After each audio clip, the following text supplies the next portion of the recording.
Pues bueno, soy Raúl, el dueño de esta página de YouTube.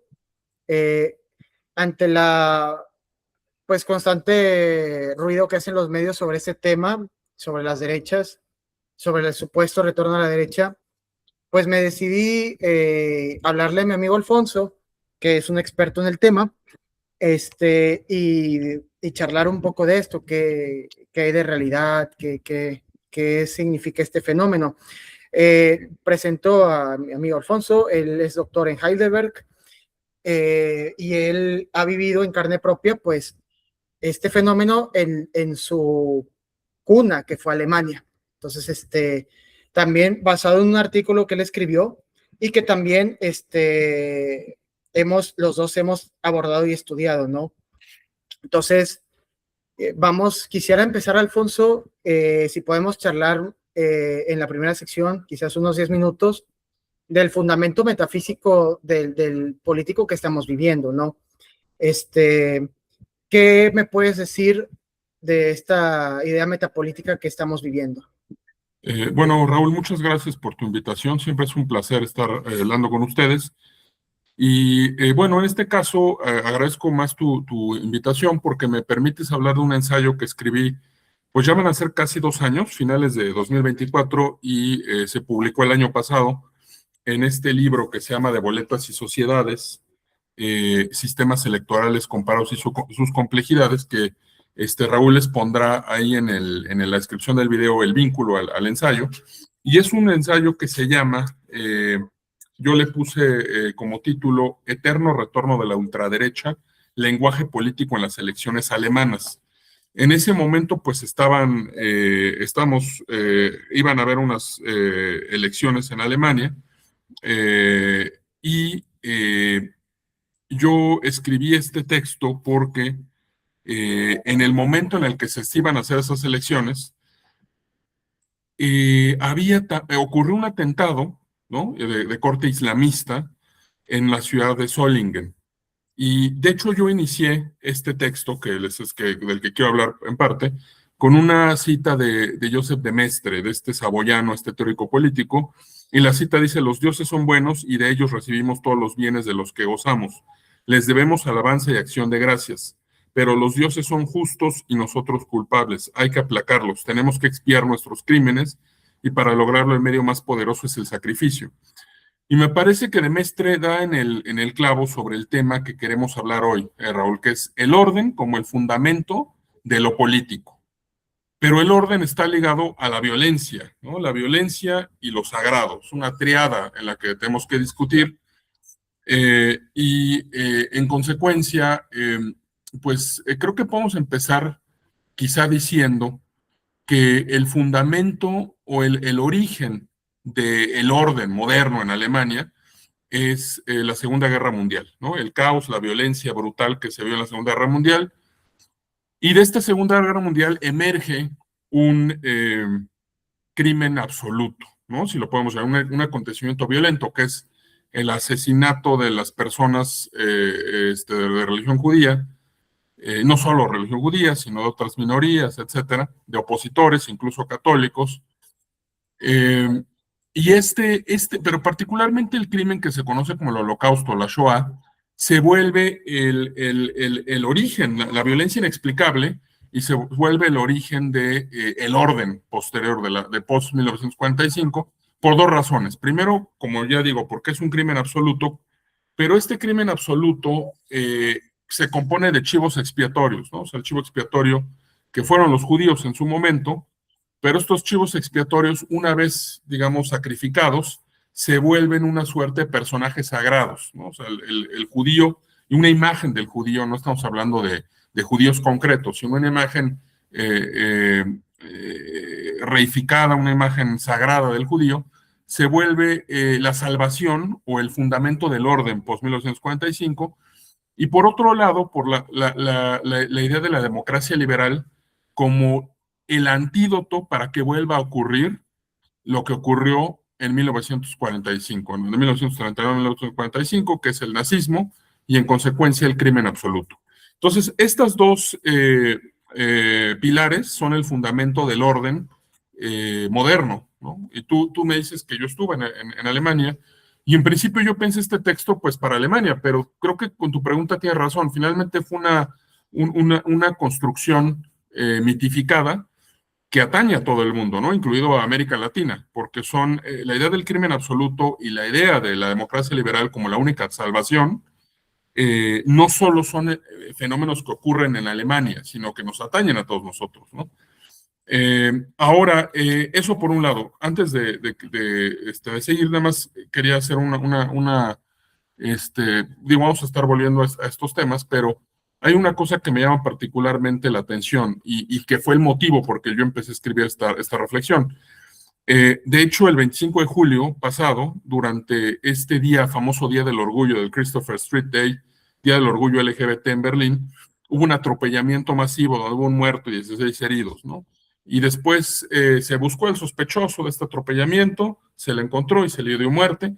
Pero vamos, ese atropellamiento pertenece a una serie de violencia perpetrada por personajes cercanos o socializados en el terrorismo islámico, en el extremismo islámico, ¿no? De hecho, el texto que yo escribí, pues inició en ese momento, en 2024, era el 23 de agosto, con el atentado en Solingen, ¿no? En una ciudad donde también una persona socializada en estos círculos islámicos asesinó a 3 personas, acuchilló a personas y hirió a otras más en un festival de la diversidad, ¿no? Valga ironía para nuestros tiempos. Después, pues han existido otro tipo de ataques, ¿no? Ese mismo año, cuando ya estaba mi texto en imprenta, el 20 de diciembre, otro atropellamiento masivo en el mercado navideño de Magdeburgo, ¿no? De Magdeburgo, con 5 muertos y más de 200 heridos. Pero lo que me llama poderosamente la atención es que siempre que ocurren este tipo de ataques, los medios de las radiodifusoras alemanas, Deutsche Welle, que es digamos, la cara internacional, pero también CDF o ARD, siempre activan una maquinaria para activar el tema de la extrema derecha, ¿no? O sea, salen cifras, salen estudios que dicen el problema es la extrema derecha.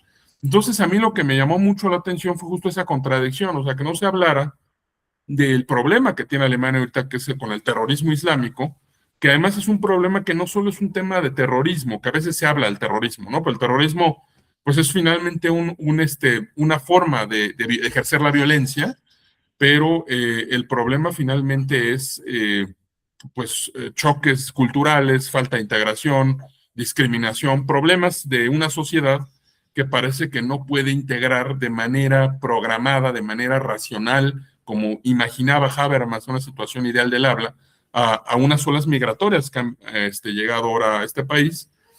Y entonces eso no se discute, o se discute de otra manera, se discute siempre como el tema de racismo, el tema de la integración, el tema de qué fondos se necesitan para dar un curso a estas personas y que entiendan finalmente qué es el liberalismo. Pero nunca se ha entendido, incluso en las primeras épocas del 2015, 2016, cuando empezaron a llegar las olas migratorias, se llegaban a cosas tan absurdas como evocar una España imaginaria, el sur de España imaginario, donde convivían judíos, musulmanes y cristianos, ¿no? Pero lo que yo siempre decía es, estas imaginaciones se saltan el tema de la violencia. O sea, se hablan de multiculturalismo, pero multiculturalismo, incluso el hispano, trajo de la mano violencia, ¿no? Y eso siempre se eliminaba en la mentalidad moderna. Vamos a seguir como analizando esta cuestión porque hay varias estampas interesantes, pero de entrada y de saque yo te diría eso, Raúl. O sea, esas violencias que aparecen y que no se discute, sino que siempre se activa la maquinaria para hablar de extrema derecha y de antisemitismo y del problema que tiene de que vuelva a aparecer un nuevo Hitler. Porque esto sí, también quisiera decir, cuando se activa en los medios el tema de la extrema derecha, generalmente se usa para alertar contra los partidos, entre comillas, de extrema derecha o fundamentalistas de derecha, porque parece ser que son incubadores de nuevos Hitlers, ¿no? Que va a salir un nuevo Mussolini, un nuevo Hitler, y cada tanto aparece uno, ya sea de AfD, ya sea de el movimiento de patriotas europeos contra la islamización de Occidente, Pegida, ¿no? Y siempre es esta alerta, ¿no? La figura de Hitler omnipresente la amenaza de la extrema derecha, pero muy poco se habla de ese islamismo. Mi teoría o mi hipótesis, mi argumento general en este texto es que ese mito fundacional sirve para canalizar la violencia, o servía para canalizar la violencia después de 1945, pero como hablaremos ahora, parece que hemos llegado a una época en la que esa construcción mitológica tiene muchas fisuras y estamos al borde más bien de una reciprocidad violenta, René Girard, ¿no? Pero bueno, de entrada te diría eso, Raúl. Sí, vamos a desglosamos muchos temas muy interesantes, pero quiero dedicarle unos 5 minutos antes de todas esas ramas muy interesantes que vamos a abordar, porque es parte de este tema. Quiero hablar un poquito de las ramas, de la raíz del tema, porque todo pensamiento político siempre tiene detrás una metafísica, o sea, tiene detrás incluso un tema teológico. Yo, de hecho, sostengo en unos artículos que he escrito, e incluso en mi libro, que entre política y religión no hay diferencia alguna. O sea, es lo mismo, es exactamente lo mismo. Vamos a hablar incluso también del mito de la violencia religiosa, que también forma parte de uno de los mitos modernos que hoy en día tenemos. Pero, tú lo tocaste bien. Nosotros venimos de un mito que es el holocausto judío, ¿no? Como el gran muestra la violencia, y si uno lee a sus colegas filósofos, lee, por ejemplo, a los periódicos, todo siempre es un retorno a prevenir Auschwitz, prevenir Auschwitz. Bueno, esto no es algo nuevo de nuestra era contemporánea. Hemos de decir que esta prevención de una violencia originaria es algo que vemos en mitos antiguos, como el mito que narra Homero sobre los titanes, ¿no? Una lucha entre titanes violenta, que llegan los dioses, ponen un orden y hay que prevenir que los titanes vuelvan, ¿no? En la Sagrada Escritura, en la Biblia, también está esta idea de un desorden en el cual Dios pone orden y hay que tener prevención del orden. Hay mitos africanos de que el mismo Girard habla, ¿no? De estos mitos donde hay una violencia originaria y se hacen rituales, etcétera, para prevenirla. Entonces, el hombre moderno tiende mucho a creer que eso ha estado superado, pero no es así. Nosotros venimos de dos grandes mitos, de dos grandes mitos y creencias, como es la que originó el Estado moderno en las guerras con las guerras de Europa, el cual se le achacó la culpa a la iglesia, al cristianismo, a las religiones de la violencia, y entonces es donde nace el Estado como el único garante de paz, ¿no? Y si no hay Estado, hay desorden. Y el siglo XX vivimos, bueno, y es cierto algo, el Estado nace porque se comenzó a desgastar el orden de la cristiandad. Y en el siglo XX vivimos el desgaste del Estado, ¿no? El desgaste del Estado, y se crea el orden de las Naciones Unidas con el mito de que vieron que el Estado-nación causó violencia, causó estas terribles guerras, no hay que tener cuidado con el Estado y hay que crear un organismo internacional que vigila a los estados, ¿no? Entonces, vemos aquí el mismo la misma lógica, pero con diferentes factores, ¿no? Puede ser que sea las distintas religiones tradicionales que ocasionan violencia y que necesitamos al Estado, o sean los estados los que ocasionan la violencia y ocupamos los organismos internacionales. Entonces, ¿qué me puedes? No sé si quieres hablar un poco más al respecto o vamos ahora sí al tema. Claro que sí, Raúl. Mira, yo creo que aquí nos sirve mucho René Girard. Creo que lo has tocado un poco de manera, ahorita, o lo hemos tocado un poco de manera tangencial, pero en realidad la inspiración para mi texto y la inspiración para esta discusión, pues viene mucho de René Girard. ¿Por qué? Porque para René Girard, la solución de la violencia mimética, que es una violencia que se produce entre los seres humanos como resultado de un mecanismo triangular del deseo, es decir, el ser humano antes que racional, es un ser humano que desea y entonces imitamos el deseo, se genera un objeto del deseo y ese objeto de deseo siendo limitado o único provoca un conflicto entre las personas y ese conflicto deriva en una relación de reciprocidad violenta y que acaba por erosionar a las comunidades y genera una indiferenciación violenta dentro de una comunidad, ¿no? Esa indiferenciación violenta, digamos en términos teológicos o míticos, como tú bien apuntas, está en el Génesis, ¿no? Pero también está en la teogonía de Hesíodo, ¿no? O sea, inicia en el caos, ¿no? O sea, por eso la pregunta fundamental siempre es el orden. Claro, en estas dos escrituras se trata de un orden divino, pero justo la irrupción del individualismo y la irrupción del ser humano como centro de la realidad no acabó necesariamente ni con la necesidad de establecer orden, aunque fuera social, ni con la necesidad de los mitos y de los sacrificios.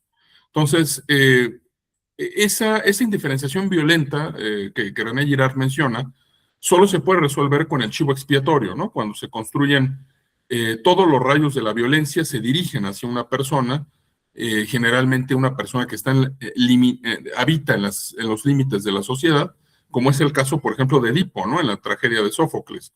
Edipo es un chivo expiatorio que sirve bastante porque él había abandonado Tebas y entonces es el que regresa, el foráneo, y en ese sentido es fácil que se le achaque a él la peste y el contagio, ¿no?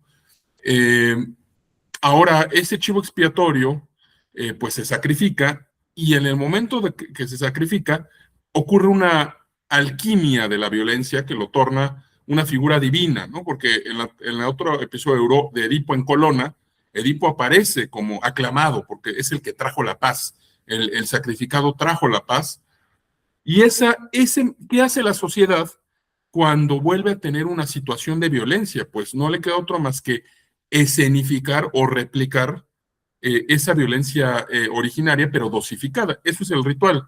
Y ese ritual después se guarda en la memoria colectiva de los pueblos en el mito, ¿no? Entonces, ese, digamos, es el mecanismo explicado muy rápido de René Girard. Y yo sostengo y coincido contigo con lo que dices, que en la era moderna, y si tomamos la era moderna, por ejemplo, y lo dices bien, la paz de Westfalia en el siglo XVII, ¿no? Entonces se crea otro mito, el mito del Estado, pero es un mito del Estado que resuelve, en teoría, las guerras religiosas provocadas por la reforma protestante que fractura la cristiandad occidental, ¿no?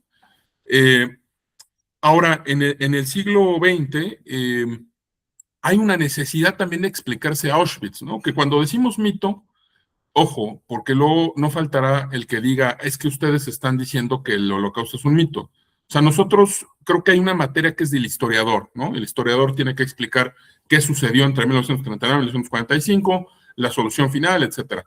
Pero aquí, en el tema que nosotros estamos tocando, es una construcción que ocurre, quizá, dijera Reinhard Koselleck, el historiador alemán, hay dos velocidades en la historia a veces, o más, ¿no? Pero una importante es la de los conceptos, la de los relatos históricos y la de los hechos históricos en sí, ¿no?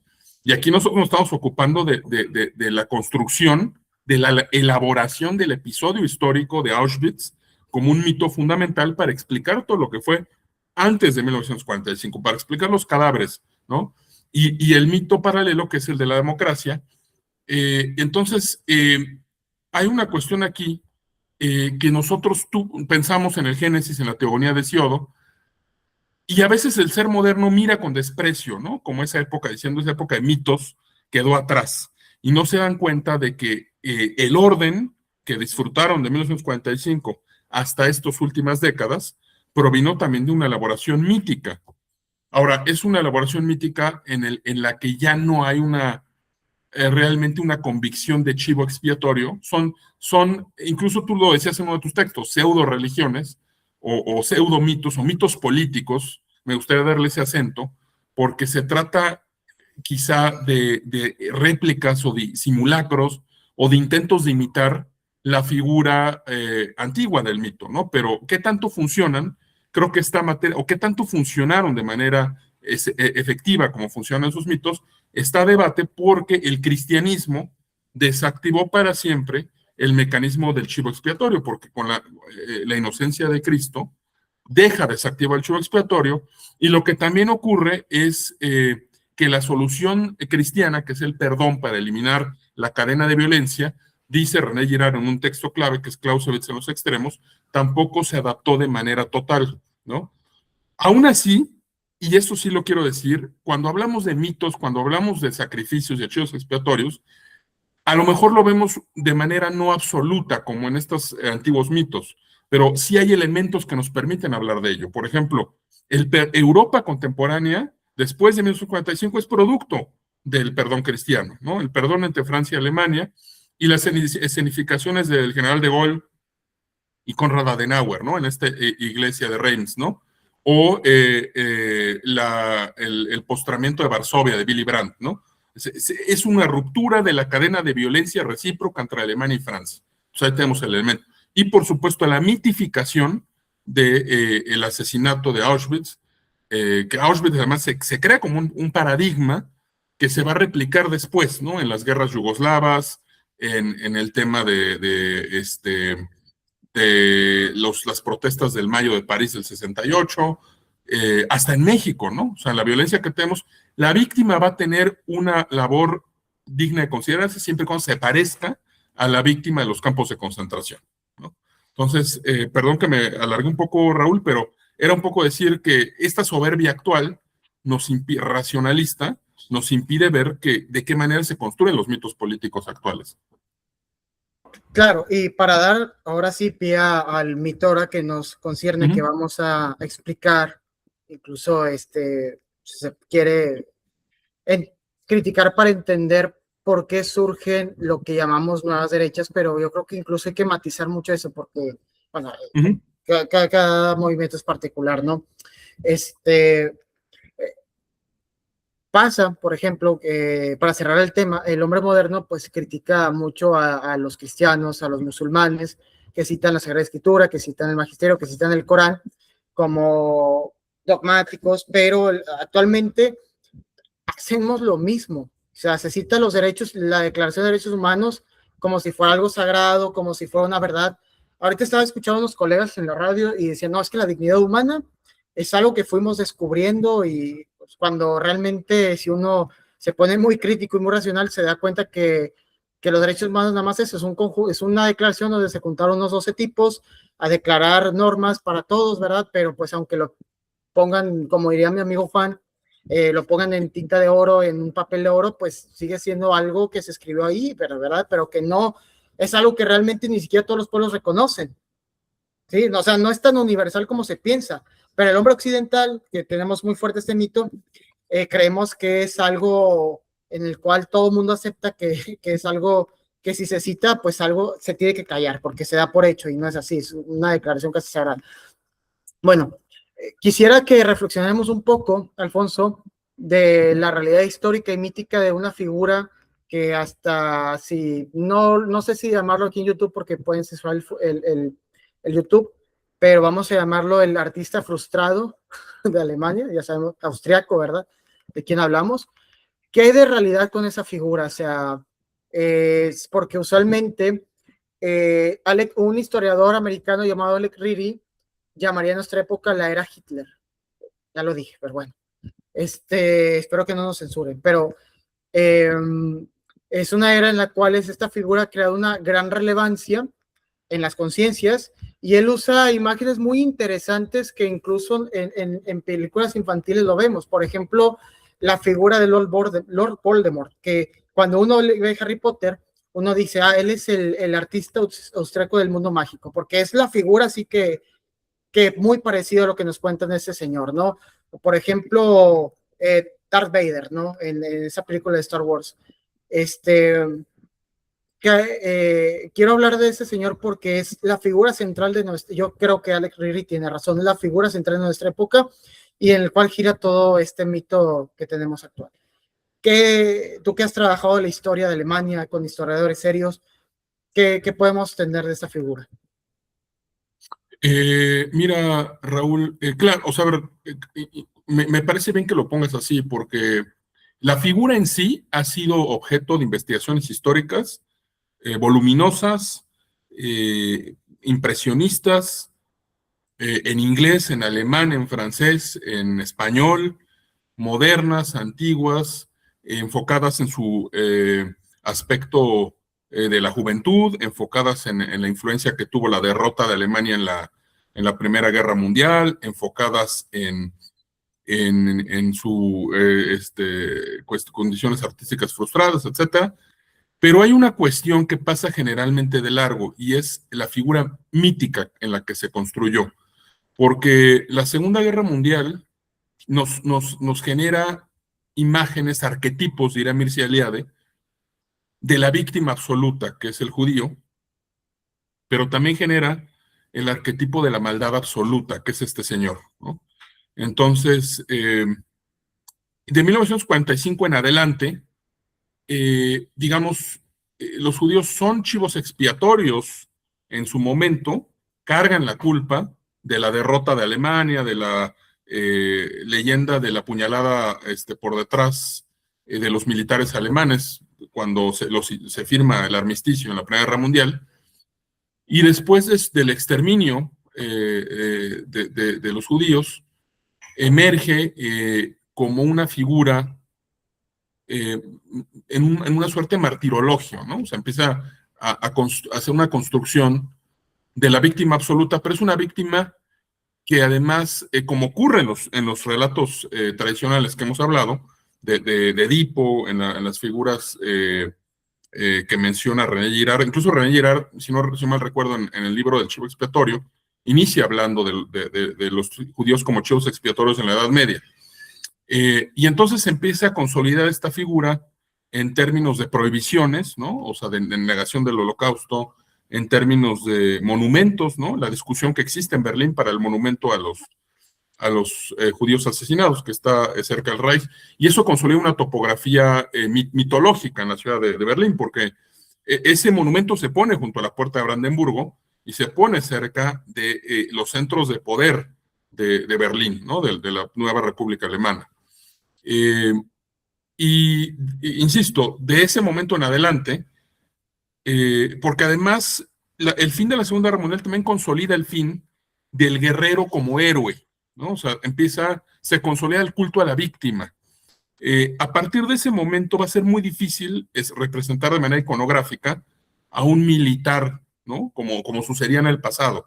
Y entonces empieza una competencia de víctimas hasta la fecha. Lo hemos hablado nosotros también, ¿no? O sea, tan es así que nosotros en la Ciudad de México tenemos un monumento a las víctimas de la guerra contra el crimen organizado, no sé cómo se llama esa cosa, que es una réplica, un intento de emular el monumento a los judíos asesinados de Berlín. Los estudiantes de Ayotzinapa. Exactamente, exactamente, ¿no? Entonces siempre, y bueno, incluso 20 años después, en 1968, las consignas de la izquierda francesa, de los estudiantes que protestan el Mayo francés del 68, era catalogar a la policía antimotín francesa como la SS, o sea, los escuadrones camisas negras alemanes, pero también era el grito de algunos era todos somos judíos, ¿no? Es decir, ¿por qué? Porque en esa ¿cómo expresarlo? En esa competencia de victimización, entre más nos parezcamos al judío, más dignos de conmiseración seríamos, ¿no?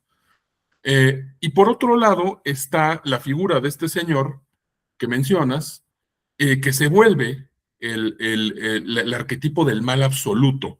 Y entonces todas las figuras que van a emerger y que van a cuestionar la democracia liberal o el orden hegemónico occidental manifestado en la ONU, en la OTAN y en todas estas instituciones, van a ser catalogadas ya sea por periodistas, por académicos, por personas que protestan, como nuevos pintores austriacos, ¿no? Es decir, en los años 90, cuando ocurre la desintegración de Yugoslavia, Milosevic es el nuevo pintor austriaco, ¿no? Cuando Muammar el Gaddafi cuestiona desde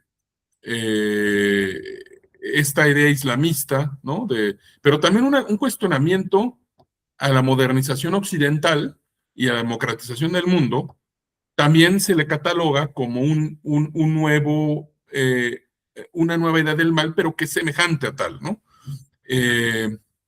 Y bueno, no nos tenemos ni siquiera que ir más atrás. Saddam Hussein, ahora Irán, por ejemplo, cuando ocurren los bombardeos, se tematizan, digamos, en términos semánticos, con la carga de este señor, pero también con la carga semántica del fascismo y del nazismo, que son dos palabras que se vuelven también el vocabulario fundamental para explicar el mal, ¿no?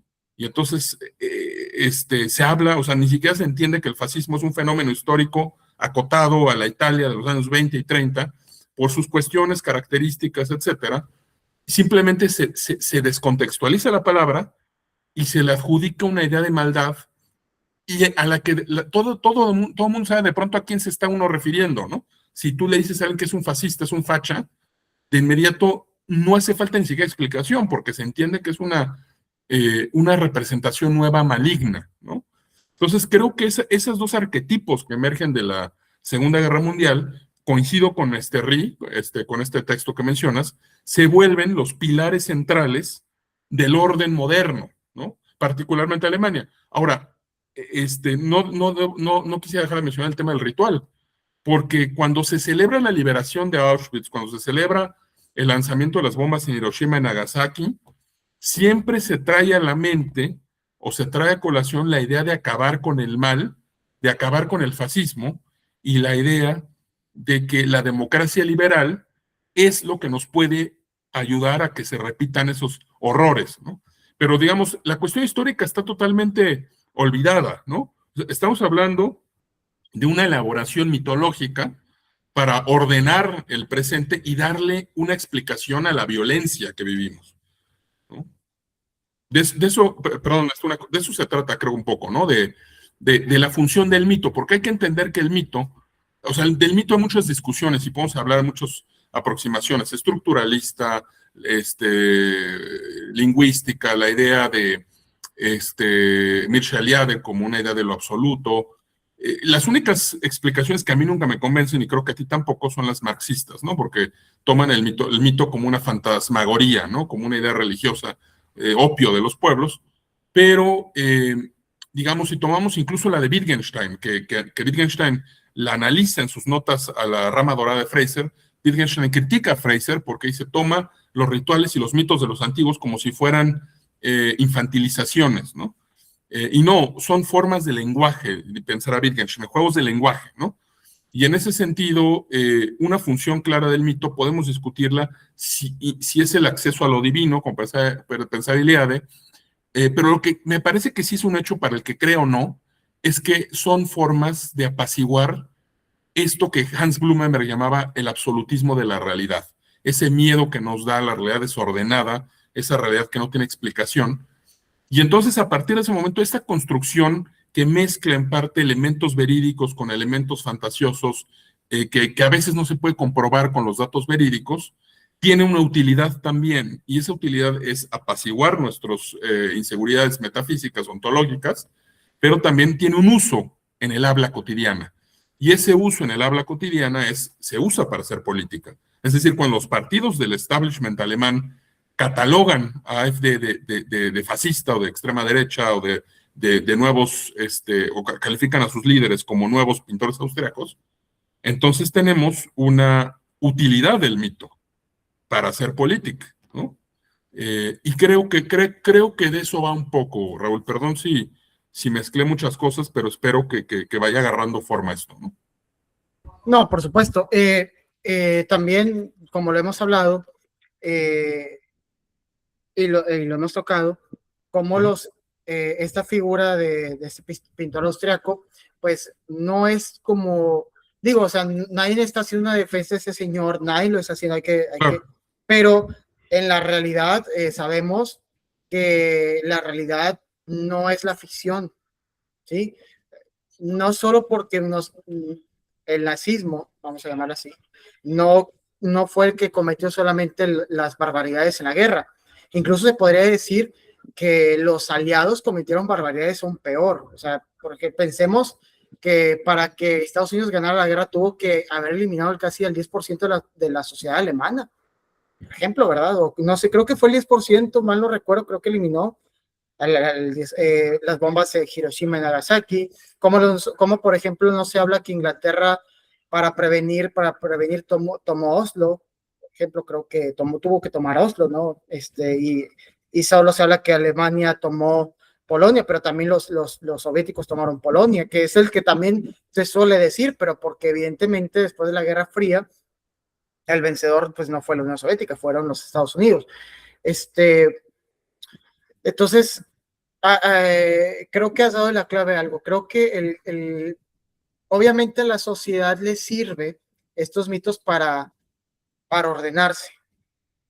Pero hay un gran problema con este mito que ahora que lo vamos a tocar. Creo que el mito ya está caduco. Y nosotros, por ejemplo, los que nos dedicamos a la filosofía política, a lo que nos dedicamos yo creo que no hay que tratar de decirle al mundo cómo debe ser, hay que tratar de entenderlo. Y vamos, yo considero, igual que tú, creo que las Naciones Unidas tuvo una función adecuada en cierto tiempo, pero ya está agotada. ¿Por qué? Para iniciar esto del surgimiento de esta ola, decía Riri algo muy cierto, que este orden nos ofreció una figura a la cual no imitar, que eran los fascismos, que era este señor austriaco, que como bien has dicho, se ha desvirtuado totalmente la palabra fascismo. El fascismo es un fenómeno italiano y se acabó, ni siquiera alemán, ni siquiera español, se acabó en Italia, ¿no? Y hay que decir algo, fue quizás el menos violento de todos, para ser concretos. De hecho, la toma del poder de los fascistas no fue violenta. La toma de la marcha de Roma fue muy pacífica, pero bueno.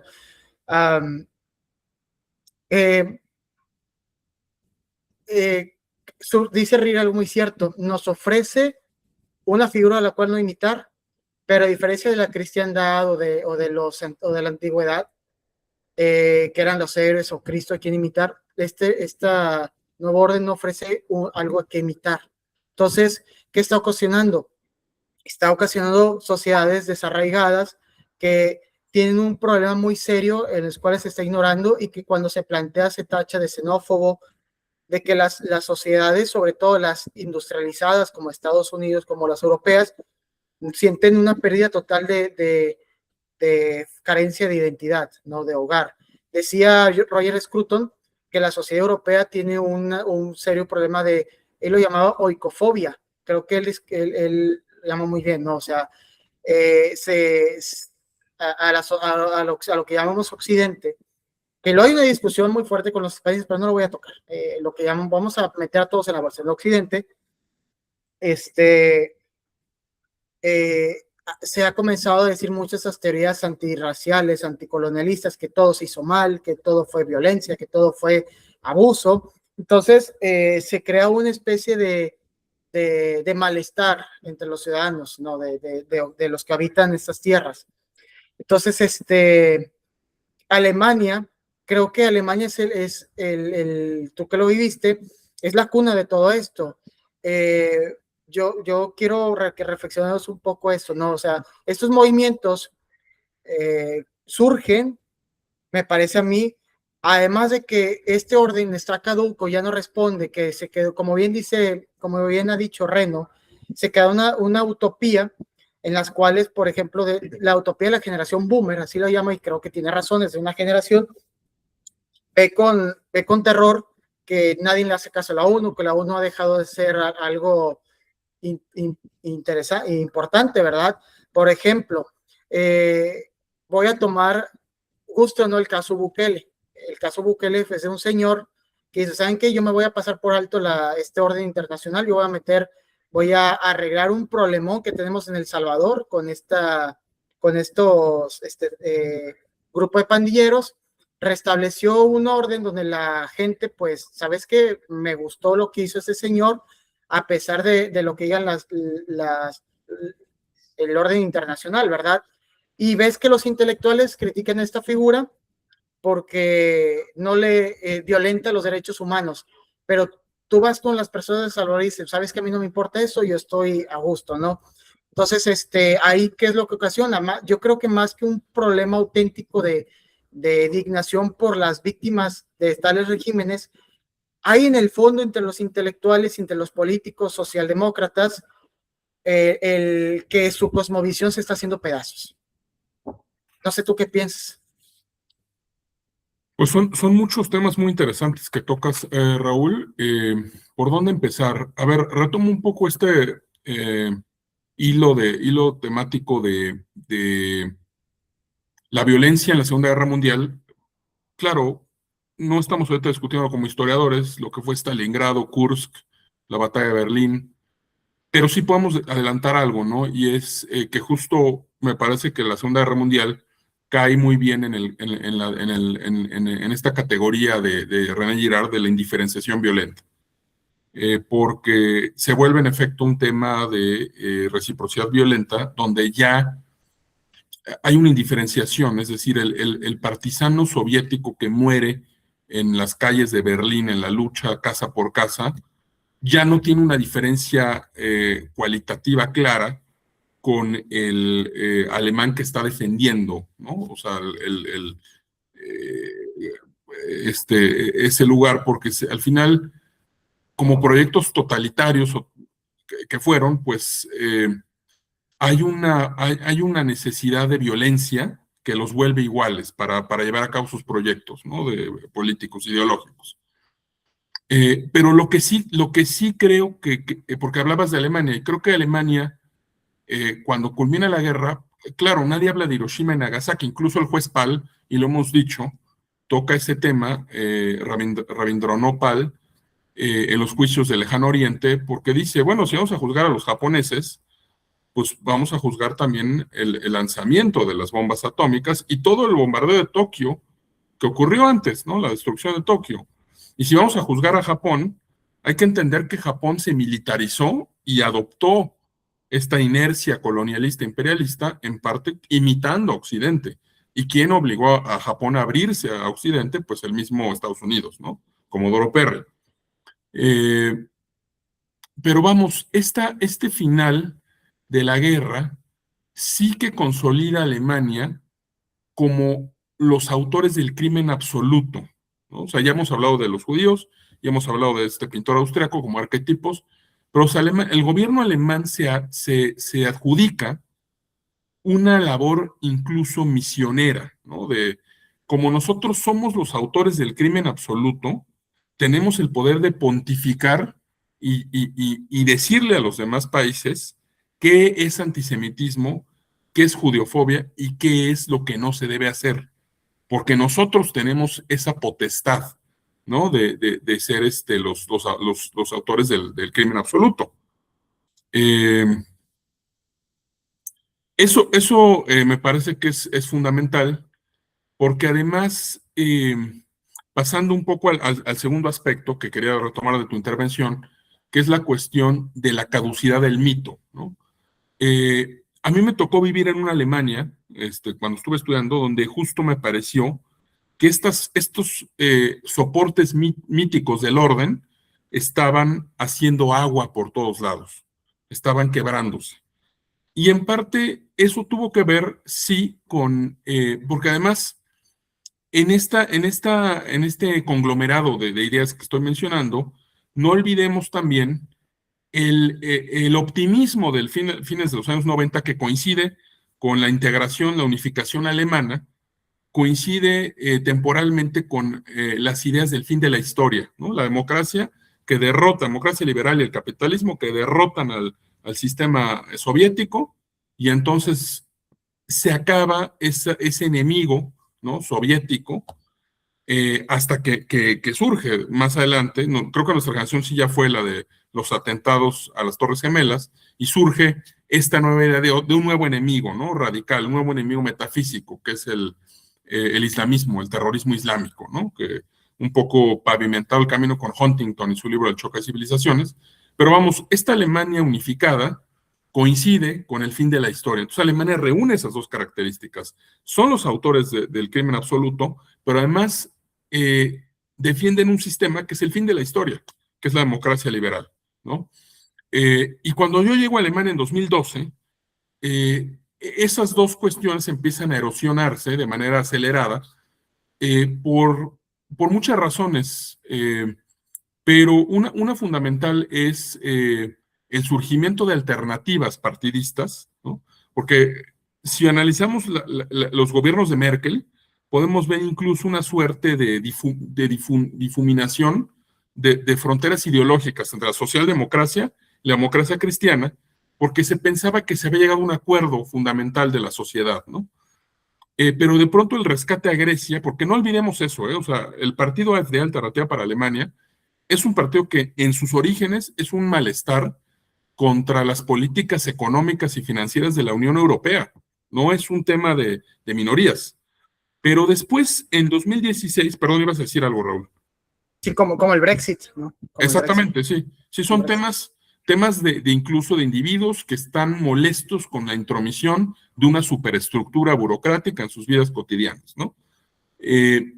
Pero después, en 2016, con el desastre de Oriente Medio, provocado también en parte por intervenciones, por este gran proyecto utópico que menciona John Gray, ¿no? De el neoconservadurismo gringo, ¿no? De democratizar Oriente Medio, genera un desastre, un desorden, esa utopía. Y dice John Gray que la última utopía, después de la utopía jacobina, bolchevique, es la de los neoconservadores estadounidenses. Yo te diría que a esa utopía añado la utopía del multiculturalismo alemán, ¿no? ¿Por qué? Porque esa utopía de democratizar Oriente Medio genera este desorden absoluto, esta irrupción de grupos no estatales como Daesh y una migración muy grande, una oleada de personas hacia Europa, ¿no? Entonces, de pronto surge la pregunta, ¿cómo vamos nosotros a integrar a estas personas? Pero resulta que en un inicio el optimismo por la llegada de estas personas era un optimismo que se manifestaba con personajes de la izquierda o de los verdes, con altavoces que decían en la estación de trenes en árabe, bienvenidos, y les llevaban dulces y ositos de peluche, ¿no? Pero, ¿por qué? Porque la única manera que tienen ellos para integrar a alguien nuevo en un sistema político es en los términos de la democracia liberal y de la situación ideal del habla habermasiana, de una sociedad que niega que existan desacuerdos metafísicos radicales. O sea, para esa sociedad alemana que a mí me tocó, no podían concebir que la gente se peleara por religión o que se peleara por otra cosa. Eran desacuerdos, digamos, políticos, no en el terreno de lo político, dijera Carl Schmitt, ¿no? Entonces no tienen ellos los mecanismos y las herramientas para de pronto enfrentar a personas que siguen viviendo la religiosidad como en sus países de origen. Eso provoca un cortocircuito en la sociedad alemana que se manifestó, me parece a mí, de manera muy clara con las agresiones sexuales de la Nochevieja del 31 de diciembre de 2015 en Colonia, Alemania, ¿no? Donde un grupo de personas de aparente origen migratorio atacaron a las mujeres que volvían a casa en la estación central de ferrocarriles de Colonia, ¿no? Entonces hay una ruptura ahí y entonces de pronto nos encontramos en un escenario de lo que es 2015 y 16 hasta la fecha, donde por un lado el islamismo radical, por otro lado la izquierda radical, por otro lado, no voy a decir que una derecha radical ni populismo, porque no me gustan esos términos, pero digamos libertarianismo, por una irrupción, un malestar con el consenso merkeliano que se había alcanzado en la primera década del siglo XXI, ¿no? Entonces, de pronto se fragmenta el espectro político en Alemania y empiezan a multiplicarse los chivos expiatorios. ¿Por qué? Porque de pronto el chivo expiatorio ya no puede ser la extrema derecha únicamente, sino para unos es el judío. Por ejemplo, para la migración que llegó ahora, el 7 de octubre de 2023, los ataques de Hamas a Israel es un punto de quiebre, ¿no? Y entonces hay gente que apoya de manera tácita a Hamas, ¿no? En Alemania, ¿no? Y que profieren cantos antisemitas, judeófobos, y entonces ocurre una indiferenciación, porque por más que el gobierno apele al mito tradicional de la Segunda Guerra Mundial, ya está la sociedad muy atomizada. Y entonces creo que eso manifiesta muy bien, Raúl, esta caducidad del mito político de 1945. Creo ¿No? que ese es un punto bien importante, Alfonso, que le iba a tocar y se me había olvidado, pero que bueno que lo retocas. Cómo la figura del judío pasó en unos pocos años de ser la víctima a ser los que hacen genocidios, ¿no? Exactamente, exactamente. Está interesante porque es increíble como, por ejemplo, hay intelectuales que siguen apelando al mito del holocausto, de ser un antisemita, pero al mismo tiempo, pues, la gente ya no cree eso, la gente comienza a decir, oye, pero pues estos son los bárbaros, ¿no? O sea, evidentemente, vamos, hay cosas que uno no es experto en ese tema, hay que matizar, pero yo estoy hablando de lo que la gente está percibiendo. Claro. Sí, es lo que está percibiendo, no estoy hablando de que tenga razón no esa guerra, a mí me da igual. Claro. Estoy hablando de lo que la gente percibe, la gente ya no ve al judío como alguien al cual hay que darle misericordia, es alguien que incluso se le está viendo como un asesino potencial, ¿no? Es como que, creo que pasó, ¿no? En un juego entre el Ajax y el Maccabi Tel Aviv, creo que era eso, donde los israelitas cantaron canciones contra los palestinos y los holandeses fueron y los golpearon o los cerraron, ¿no? O sea, no recuerdo. Pero sí, ahora, hay otro tema que a mí me parece que también es muy interesante. Que el que impulsó este orden fue Estados Unidos, ¿no? Pero hay algo que, no sé si estés de acuerdo conmigo, que hay algo muy interesante que está pasando en Estados Unidos. Estados Unidos está comenzando a deslindarse del mito, ¿no? O sea, el que comenzó a crearlo, está comenzando inclusive ¿sabes qué? Esto no me sirve, esto ya está caduco. Por ejemplo, surge la figura de Trump que gana las elecciones y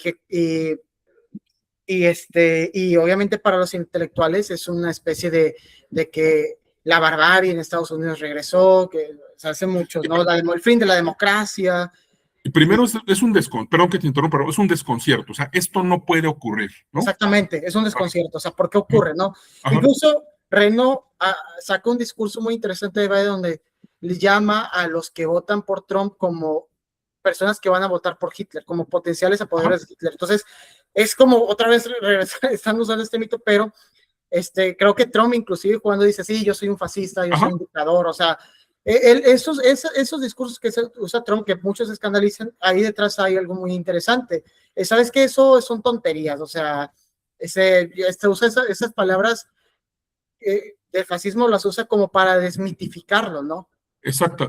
Y ese es lo que está haciendo Trump. Y hay otra cosa muy interesante, que en Estados Unidos hay un movimiento muy fuerte de regreso, a esto hay que ponerle mucha atención, de un regreso del catolicismo muy fuerte, porque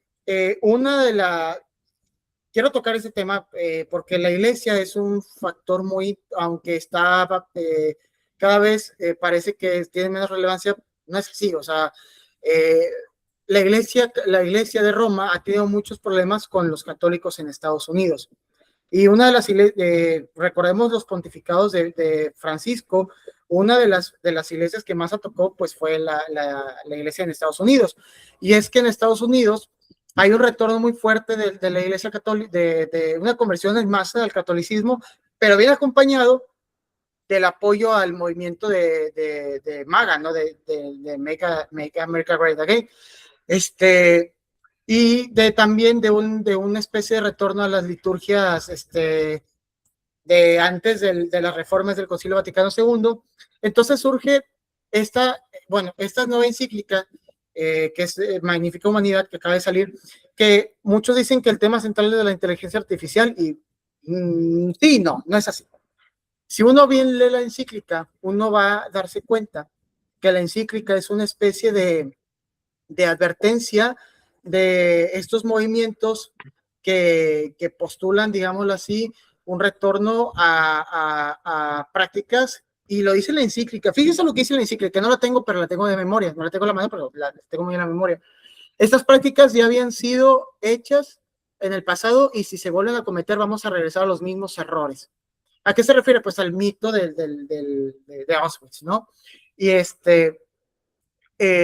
y Reno dice algo muy interesante, dice, es cierto, o sea, la figura de León XIV y Trump son antagónicas, pero es porque la Iglesia Católica ha estado tratando de sacralizar el orden posguerra mundial. Eso Ajá. es lo que ha pasado, o sea, es lo que ha pasado.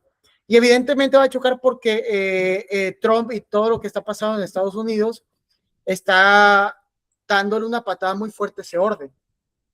Entonces, por ejemplo, Reino, que creo que es la figura que hay que enterarse un poco de lo que es la contraparte de todos esos intelectuales. Reino dice, pues sí, evidentemente va a haber una contradicción porque Trump está representando una parte de los estadounidenses que están viendo que el proyecto del siglo XX de esta sociedad abierta está causando problemas muy serios en las comunidades norteamericanas, ¿no?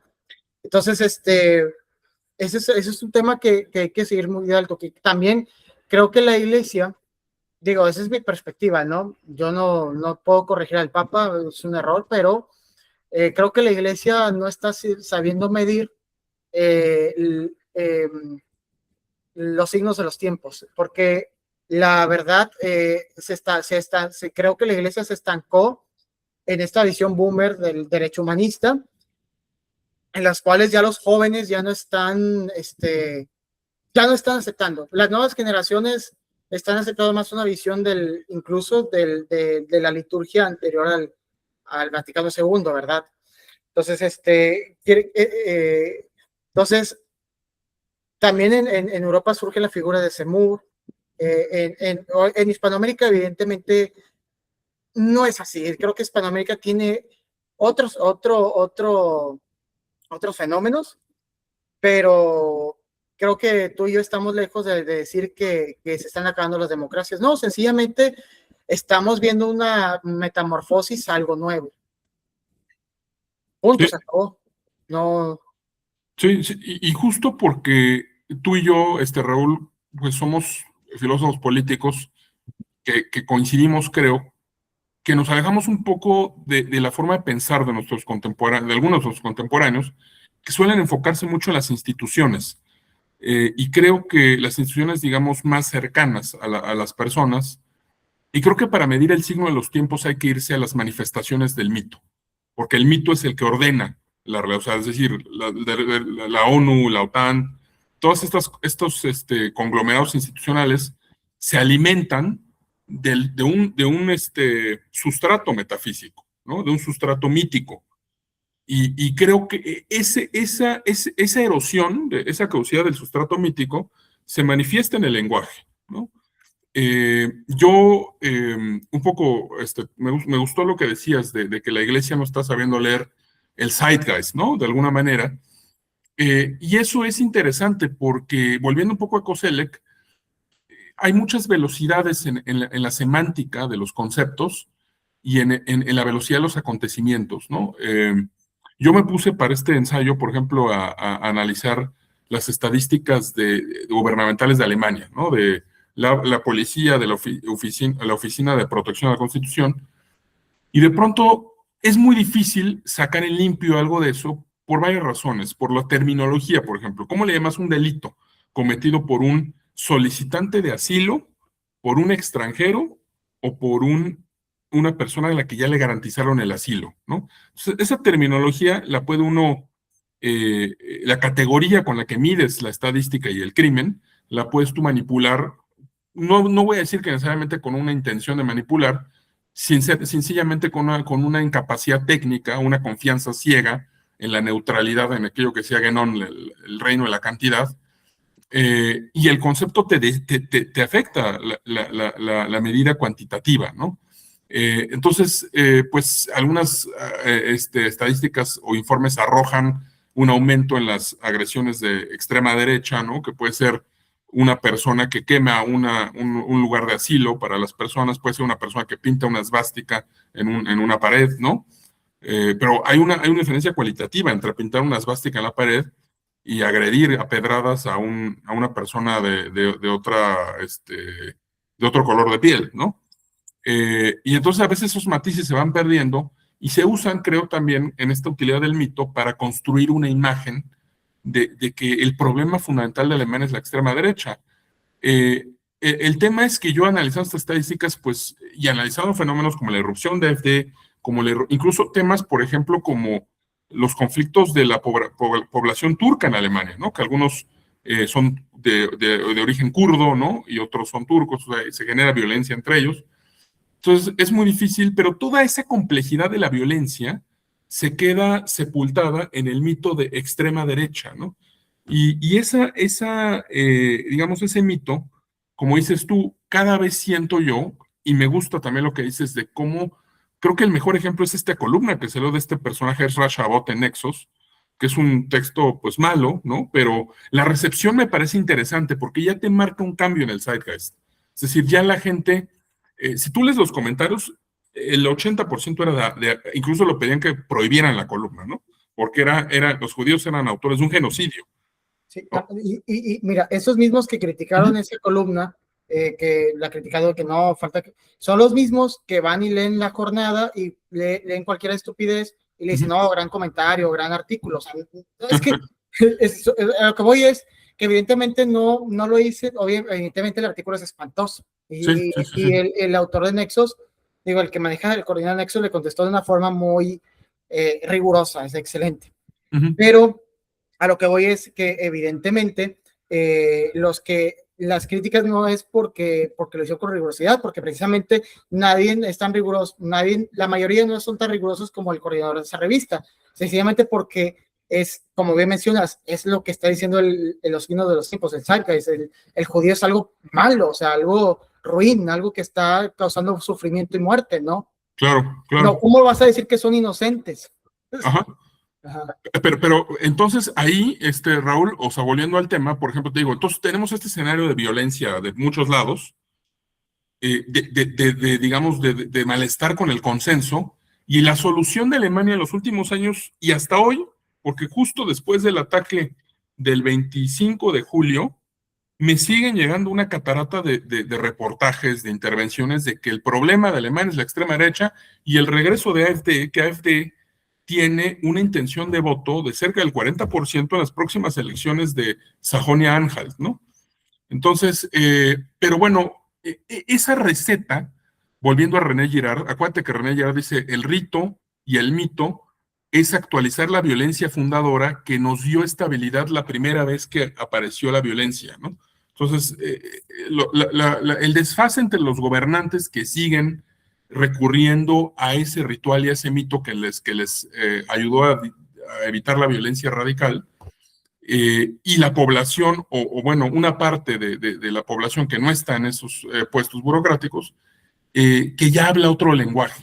Hay un desfase ahí interesante porque resulta que estas alocuciones ya no tienen el efecto que tuvieron. Mira, por poner un ejemplo, cuando se publica a inicios del siglo XXI el libro de Thilo Sarrazin, Alemania se disuelve, que era un libro pues poco riguroso que hablaba en términos genéticos de que los turcos hacían más tonta a Alemania porque no tenían el mismo IQ y estas cuestiones.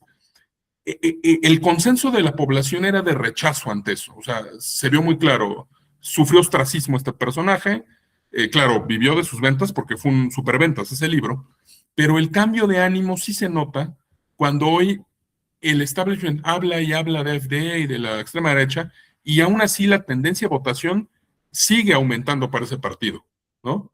Entonces, y además, sumo lo que tú dices de Trump, y si lo juntamos, podemos decir que los dos grandes pilares que fundamentaban el orden post-1945 están en crisis. La democracia liberal, porque la democracia liberal como mejor sistema, como dices tú, la están cuestionando desde Estados Unidos mismo, ¿no? Y por otro lado, el mito, la elaboración mitológica del Holocausto también se está cuestionando. Entonces, con esos dos pilares erosionados, por lo menos podemos llegar a la conclusión de que hay una crisis en el fundamento del orden. ¿Qué va a ocurrir si mañana tenemos totalitarismos? No lo sé. Y creo que ahí también nos equivocamos. El que hace el diagnóstico dice que el regreso del fascismo, porque yo creo que lo que sea en que acabe esto, no va a ser igual a 1920 o 30, ¿no? No, y cómo, por ejemplo, nuestra sociedad se alimenta con esos mitos. Por ejemplo, en 1984, siempre hay una especie de alerta de los totalitarismos. Pero, Sí. pero mira, creo que también inclusive ya es muy abusivo el uso de totalitarismo, ¿no? Es muy También, abusivo. también. Ajá. Fascismo es, ni se diga fascismo. Digo, si somos serios, vamos a ser serios, creo que con las formas tecnológicas y con un Estado más cada vez con lo que con el Estado, con lo que queda el Estado, con el mito del Estado y con estas potencias tecnológicas, evidentemente se va a centralizar más el poder. Entonces, pero eso es y que, claro, va a ser una capacidad más fuerte en que un grupo de burócratas te esté manipulando la vida, el dinero, pero eso es independientemente de la derecha y la izquierda. Sí, sí, sí, sí.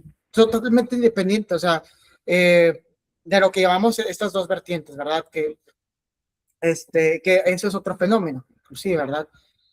Que bueno, que es muy, que también nada más es para hacer el chiste y para dar un último tema que quisiera tocarlo, es muy gracioso ver, por ejemplo, estos intelectuales que se la pasan hablando del fascismo, fascismo, pero pues les cuestionas un poco el artículo tal y te dicen, ¿cómo puedes cuestionar el artículo tal?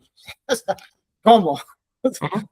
Sí, o sea, Sí, sí. vaya, para los que no entienden esto, lo que quiero decir es, se la pasan hablando de fascismo, pero pues para ellos, si tú cuestionas un poco el Estado, pues estás mal, eres un bárbaro. Pero bueno, creo que en el fondo, Alfonso, está habiendo un auge de todos esos movimientos porque aunque muchos intelectuales de izquierda, aunque muchos intelectuales no sean de izquierda, estén impresionados, creo que los de abajo ven con mejores ojos a los que llaman nueva derecha, que a los que estos progresistas o estos demócratas liberales que, entre comillas, velaban por los intereses del todo, ¿verdad? Lo cual, como bien dice Dalmacio Negro, nuestro maestro, toda sociedad siempre va a haber una oligarquía que va a gobernar y nunca vamos a evitarlo. O sea, no es imposible que todos vamos a estar satisfechos. Va a haber siempre una minoría insatisfecha, va a haber siempre una mayoría satisfecha y unos pocos gobernando, ¿verdad? Lo que está pasando, yo considero, es que estos movimientos como los de Trump, como los de Semu, pues no es que estén instrumentalizando, bueno, en democracia evidentemente sí se instrumentaliza para tener votos, pero yo sí considero que sí están velando por estos grupos que los intelectuales los llamaron los white trash, los blanco basura, que en Alemania los verdes llaman idiotas a los granjeros porque no usan paneles solares cuando ellos han estado trabajando la siembra toda su vida. Entonces, claro que hay una especie de malestar de la mayoría de los que no, del pueblo y sobre todo los que no viven en las ciudades, de que, oye, ¿por qué voy a verte a ti con buenos ojos y te la pasas diciéndome estúpido si me metes un trans de senador y eso a mí no me importa? Eh, y hay que decir algo, en Hispanoamérica ese fenómeno no está ocurriendo tanto. Creo que en México Claudia está forzando mucho eso, pero a nadie le importa lo que haga Claudia. Sí, lo que haga Claudia le puede causar malestar a uno, pero realmente lo que hagan los políticos en México no es tan relevante. No Sí, sé. O sea, causa malestar, te causa, vamos a decir, ñañaras, pero, o sea, pues bueno, pero creo que en lugares donde el Estado sí es más sacado como Europa, evidentemente causa más malestar para ellos, ¿no? Entonces, evidentemente un movimiento sí es más fuerte que aquí en México, que en Hispanoamérica, ¿no? sí, pues lo que pasa es que también en la arquitectura del sistema global, pues México es irrelevante, ¿no? Siendo sinceros, ¿no? Hubo una época de gran brillantez en nuestra política exterior donde más o menos pudimos equilibrar un poco el interés nacional con lo que ocurría, pero creo que ahorita no es el caso, ¿no? Y además, sobre todo porque hemos vuelto a un sistema que Carl Schmitt ya lo definía muy bien de grandes espacios, ¿no?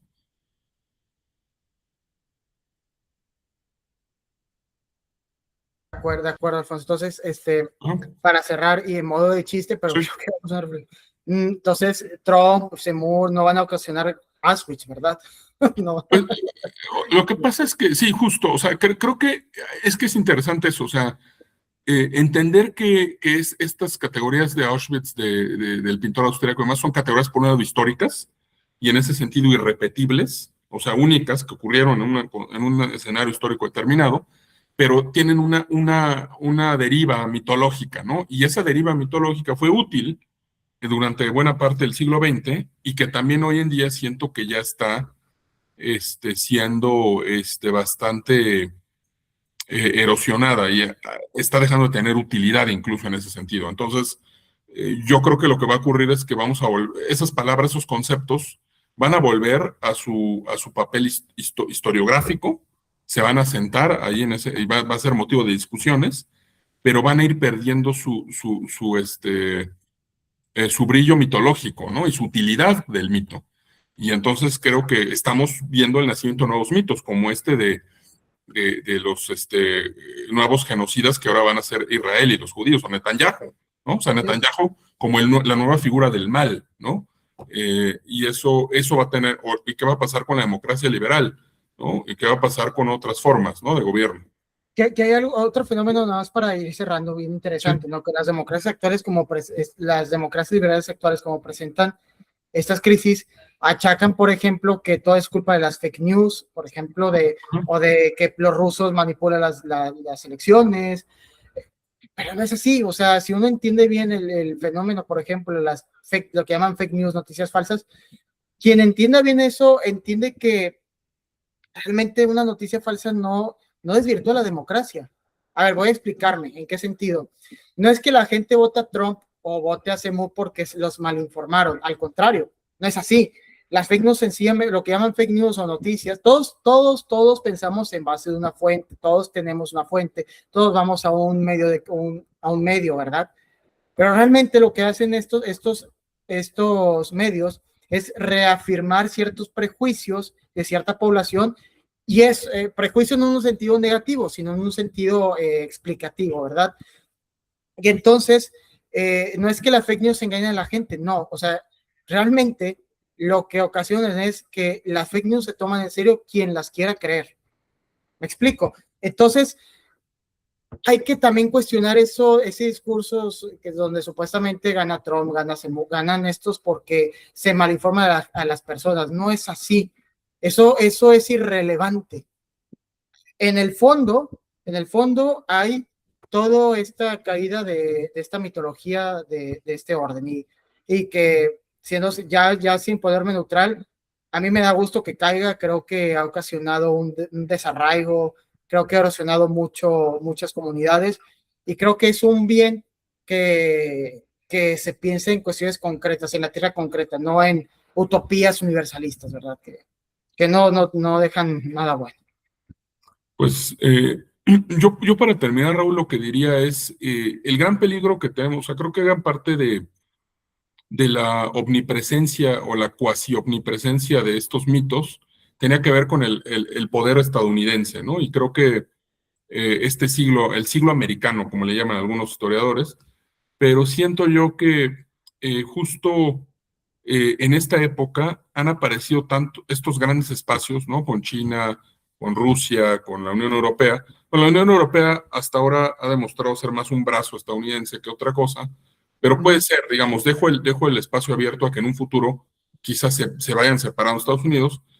Y eso genera que la narrativa o el mito político que unificaba o que mantenía la paz global, ahora es una suerte de polifonía, donde, o bueno, quizá no polifonía, un cuarteto podemos llamarlo, ¿no? De Rusia, China, Europa, Estados Unidos, porque realmente África y América Latina pues no tiene esa capacidad.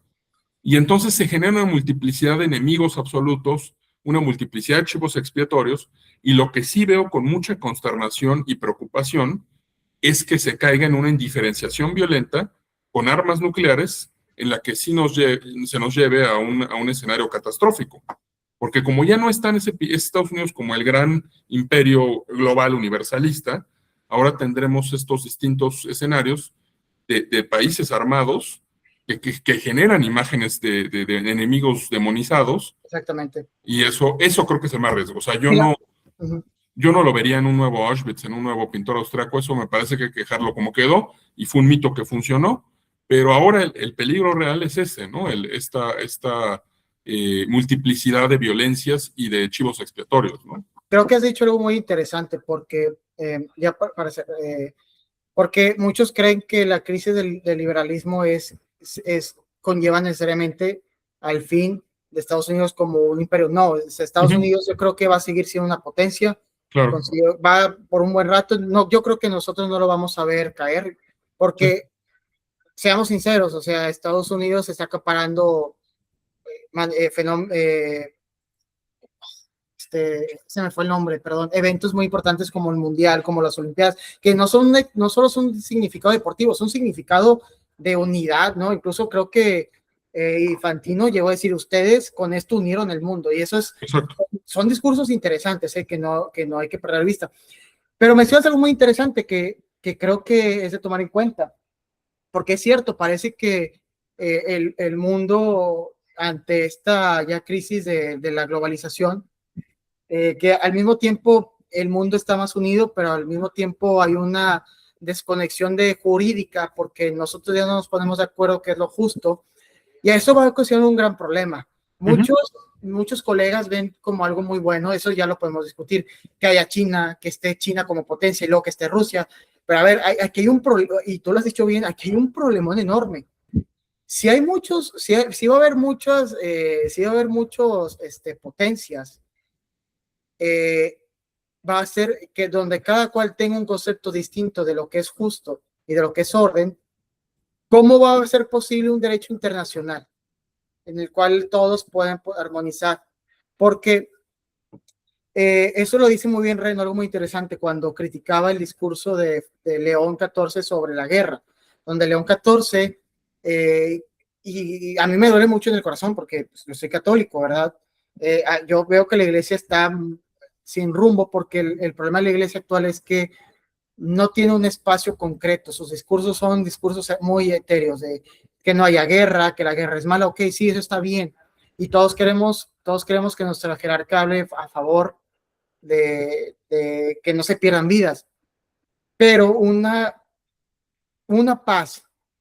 ¿Cómo puede ser posible? Eso lo lanza Reno de forma muy interesante. ¿Cómo puede haber paz cuando no haya un hegemón que ponga de acuerdo a todos en lo que es la justicia? Porque en su momento fue la iglesia en Europa, ¿no? Claro. Y actualmente, ¿qué va a hacer? Ajá. O sea, y claro que lo que tú señales es muy latente, o sea, una amenaza de una guerra a gran escala, porque ya no va a haber algo en la cual todos concuerden, ¿verdad? Es una hipótesis interesante. Sí, sí, sí, sí. A la cual yo también estaría de acuerdo. Que también quizás el fin del orden del 45 lleve a este escenario que muchos ven como bueno, pero no ven también el riesgo que está conllevando, ¿verdad? Ajá. Sí, no, estoy de acuerdo, Raúl. Creo que con eso podemos terminar, porque creo que es realmente el peligro de todo esto, ¿no? Sí, que también China es un mito, ¿eh? También China es como el arquetipo de ese héroe que está salvando al mundo de la tiranía americana. Aguas, también con esos mitos, ¿no? Sí, claro, o sea, finalmente pues no es, o sea, digo, como tú decías, nosotros no somos, nuestra labor no es decirle a la gente qué pensar, pero lo que sí es un hecho es que al menos en muchas cosas difieren o sea, esta cuestión de con bulldozers tirar mezquitas de la minoría musulmana de una región, Es algo que escandalizaría a los europeos y a los estadounidenses, a alguna parte estadounidense, ¿no?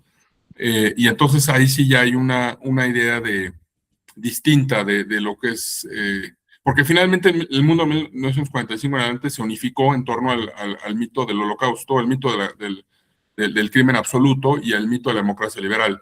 Y ahora creo que hay potencias como China para la que esa construcción mitológica no le dice mucho, ¿no? O sea, ellos ni siquiera se sienten partícipes, ¿no? En todo caso, dirían, a mí háblame de Manchuria o de la masacre de Nanking o otras cosas, ¿no? Exactamente.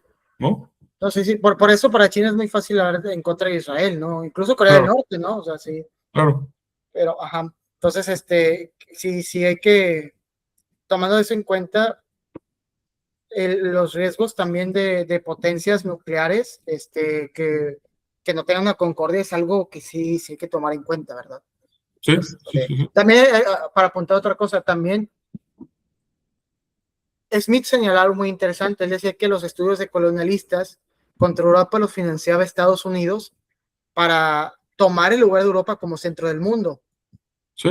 Actualmente, esos discursos anticolonialistas vienen de China para con Occidente total. Y es una forma de desacralizar Occidente y que ellos sean el centro. Entonces, miren, a lo que voy, yo escribo un artículo que trata de esto. O sea, China y Rusia no les interesa salvar al mundo de Estados Unidos, lo que les interesa es que ellos sean el centro del mundo. Punto. Y si tienen que quitar a Estados Unidos, lo van a hacer, pero no. Claro. O sea, yo, por ejemplo, veo a tipos como Rusarín o como muchos colegas que dicen, no, es que China, a ver, espérate, güey, China no le interesa salvar el mundo. Sí, porque ellos ven a China y estos desde sus propias categorías mentales occidentales. Sí, exactamente. Error, ¿no? Sí. Ajá. Pero bueno, entonces, muchas gracias, Alfonso. Entonces, gracias, Raúl. Como siempre, un placer hablar contigo y bueno, ahí esperemos que quede esta charla para los que la quieran consultar. Sí, claro. ¿Ah? Bueno, gracias. Dios los bendiga a todos.